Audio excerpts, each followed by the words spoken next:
கோவை மாவட்டம் ஆவாரம்பாளையம் பகுதியில் செயல்பட்டு வருகின்ற ஸ்ரீ ராமகிருஷ்ணா மகளிர் கல்லூரியில் இன்று 30வது பட்டமளிப்பு விழா நிகழ்ச்சி நடைபெற்றது. இதில் சுமார் 578 மாணவிகள் பட்டங்களை பெற்றனர். கோவை ஆவாரம்பாளையம் பகுதியில் ஸ்ரீ ராமகிருஷ்ணா மகளிர் கலை மற்றும் அறிவியல் கல்லூரி செயல்பட்டு வருகின்றது. இக்கல்லூரியில் 30வது பட்டமளிப்பு விழா கல்லூரி விழா அரங்கில் நடைபெற்றது. இதில் சிறப்பு விருந்தினராக சென்னை மகேந்திரா நிறுவனத்தின் துணைத் தலைவர் சங்கர் எம் வேணுகோபால் மற்றும் SNR அறக்கட்டளையின் நிர்வாக அறங்காவலர் சுந்தர் ஆகியோர் மாணவிகளுக்கு பட்டங்களை வழங்கினர்.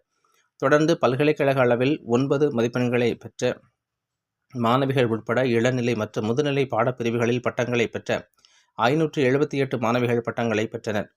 முன்னதாக மாணவிகள் மத்தியில் சிறப்புரையாற்றிய சங்கர் எம் வேணுகோபால் கூறுகையில், பட்டங்களை பெற்ற பின்பு மாணவிகள் கற்றுக்கொள்ள வேண்டிய பாடங்கள் நிறைய உள்ளது. அவற்றை மாணவிகளுக்கு இந்த உலகம் கற்றுத்தரும். அவ்வாறான பல்வேறு தருணங்களில் மனதை ஒருநிலைப்படுத்த வேண்டும். வலிமை, ஆர்வம், உயர்நோக்குடன் நடைமுறைகளை கற்று தற்காலிக சூழலுக்கு ஏற்றவாறு தொழில்நுட்ப திறனை மேம்படுத்திக் கொள்ள வேண்டும் என்றார்.